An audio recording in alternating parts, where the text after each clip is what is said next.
Hi, I'm Norton Geddie with McCutcheon, Vaught, Geddie & Hucks, your lawyers at the beach.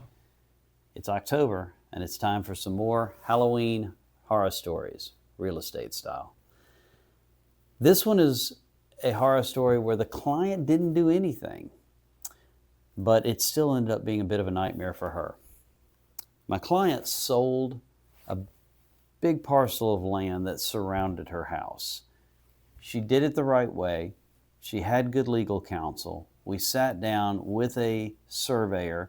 We drafted up a new survey that identified all the property she was signing as Tract A, and it carved out in the middle a parcel where her home was, so that she was keeping her home. She was selling pretty much the land almost surrounding it. We recorded an easement that gave her access to her home so she wouldn't have any trouble getting there. We completed the transaction last year.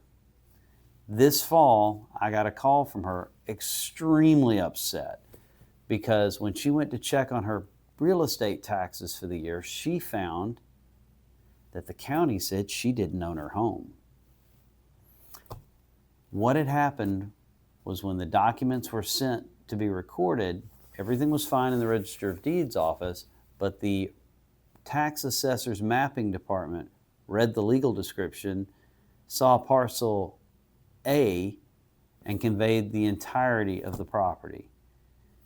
Now, on the survey that had been recorded showing her house, she still retained ownership of A1. She conveyed A, which was the property around her house, but retained ownership of A1. So the mapping department had actually made a mistake. And to their credit, when I contacted them, I reached out, I explained what had happened, I sent copies. They were very quick to get it corrected. It still made for a couple of days where my client was extremely uncomfortable that she no longer owned the home she lived in.